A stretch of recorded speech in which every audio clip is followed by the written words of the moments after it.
Demandez le programme avec Dominique Chimbakala et on commence par la Légion d'honneur de Patrick Modiano, l'écrivain français déjà auréolé du prix Nobel de littérature. On revoit tout de suite les images. Staccato-rytmen som utmärker hans tre första romaner och i Villa...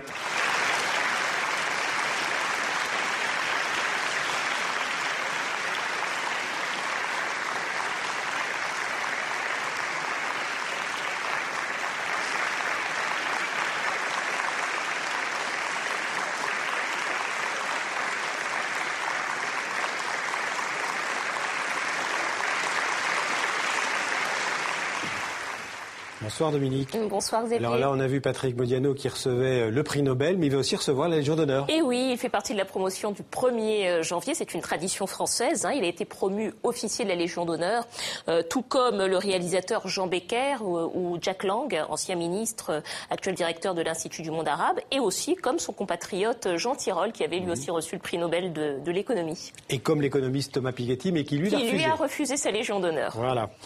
Alors Dominique, on va visiter une exposition à la Bibliothèque nationale de France, une exposition sur les livres rares que vous avez visité pour nous. Oui, c'est une exposition qui donne vraiment à chacun le privilège de découvrir des pièces qui sont habituellement conservées dans la réserve des livres rares de la Bibliothèque nationale de France. En clair, c'est vraiment le saint des saints. Alors 100 pièces sont exposées. Ce sont des pièces rares, non pas par leur nombre, mais rares parce qu'elles sont remarquables, par leur qualité esthétique ou tout simplement par l'histoire qu'elles nous racontent. Je vous propose de regarder ce reportage qu'on a tourné avec Cédric Alliot et Robin Monjanel.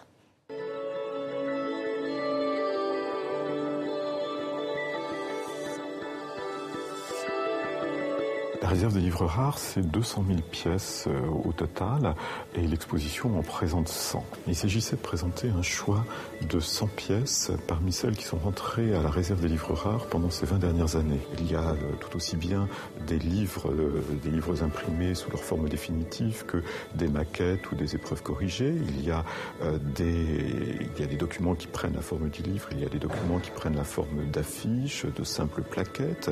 Il y a même des plaquettes publicitaires qui sont tout à fait remarquables par leur caractère, par leur invention graphique, par leur caractère novateur dans leur forme. Il y a des livres illustrés, il y a des grands textes. Bref, l'exposition met l'accent sur cette diversité du livre imprimé dans les collections de la Bibliothèque nationale de France. Il s'agit ici d'une maquette d'un des grands livres de photographie de Brassailles, Le Paris secret des années 30.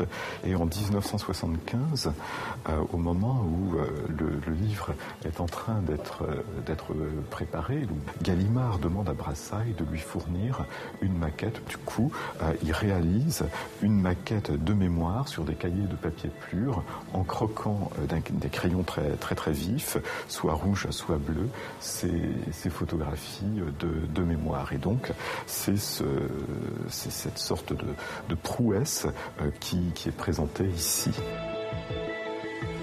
Donc là, il s'agit de l'édition d'une anthologie de l'histoire naturelle de Buffon qui a été illustrée par Picasso.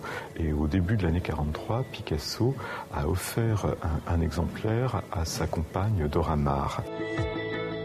Chacun de ces livres rares a sa propre histoire et finalement, les présenter est aussi une manière de mettre en scène cette histoire, de pénétrer dans une anecdote, voir comment ces livres sont vivants.